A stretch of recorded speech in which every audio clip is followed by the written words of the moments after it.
Светът днес ни позволява свободно придвижване на хора и стоки, но историята ни показва, че това носи и своите рискове. Помним пандемията от COVID-19.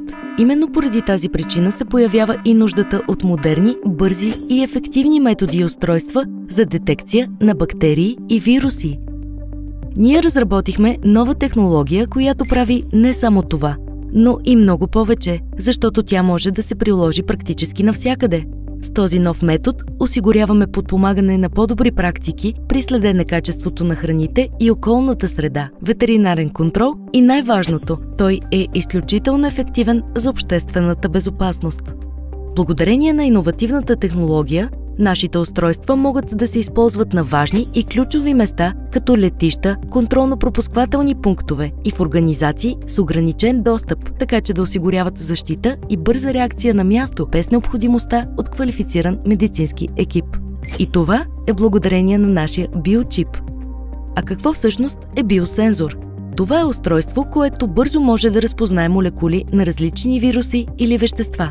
Разпознаването на молекулите се случва чрез контролирани реакции, при което се генерира сигнал, пропорционален на количеството на разпознатите молекули. Или по друг начин казано, чрез промяна на отразената светлина, с която ние осветяваме биочипа.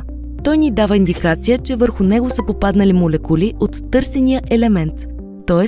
изследвания вирус. А как става това ли? Нека да разгледаме от какво се състои един биосензор.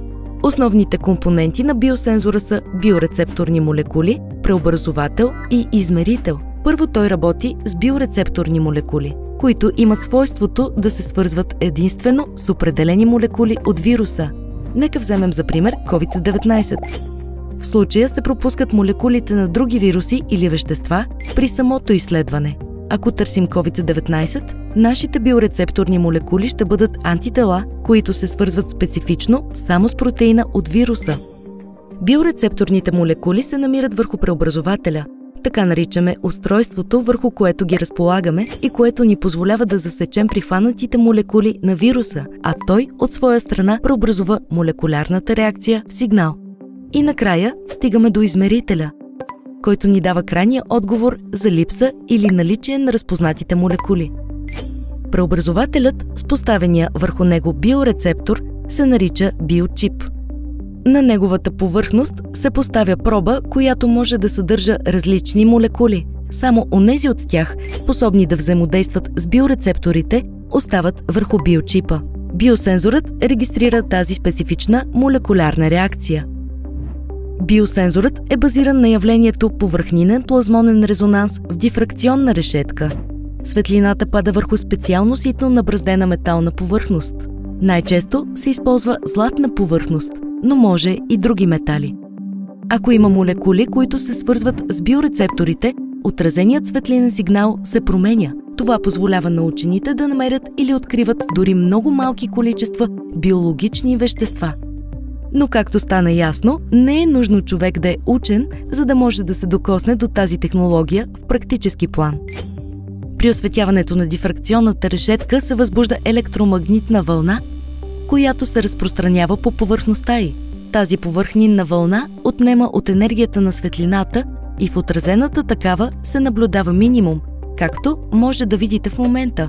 Повърхнинната вълна усеща най-малките изменения на повърхността. И когато имаме взаимодействие с търсената молекула на даден вирус или вещество, те променят положението на минимума в отразената светлина. Или по друг начин казано, имаме отместване на минимума, изменение на цвета от отразената светлина.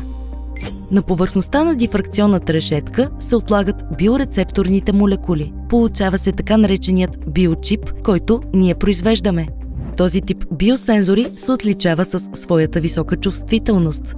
Това ги превръща потенциално в отлични бързи тестове за различни заболявания. Представяме ви иновативната технология за отлагане на биорецепторни молекули Maple. Биорецепторът определя специфичността на устройството. Той е нанесен под формата на тънък слой. Биорецепторът се разтваря и поставя в вакуумна камера, където разтворът се замразява и формира мишена. Лазерно лъчение с точно определени параметри се насочва така, че да попада върху нея. Вследствие на взаимодействието между мишената и лазерното лъчение, биорецепторните молекули се изстрелват с висока скорост към преобразователите и се прикрепват здраво за техните повърхности. Молекулите на разтворителя, които са летливи, се отвеждат от вакуумна камера. Без вграждаща матрица, без химическа обработка на повърхността, без етикети, без допълнителни слоеве. Слоят се състои само от биорецепторните молекули. Специфичността на сензора се определя единствено от този на биорецептора. От това зависи за какво точно ще се използва той и какво вещество трябва да детектира. Сами може да видите, че вземането на проба е изключително лесно и бързо. Нашата технология е мултифункционална и позволява извършването на бърза детекция и мониторинг на редица компоненти като вируси, бактерии, патогени, измерване на кръвна захар, остатъци от пестициди, изтичане на газове и други. Ние сме Plasmonix and Biosensors Group и работим за по-добро бъдеще. Вярваме, че заедно можем да направим голяма крачка напред в името на здравето, сигурността и спокойствието чрез качествена превенция. Готови сме да отговорим на всички ваши въпроси. За повече информация свържете се с нас.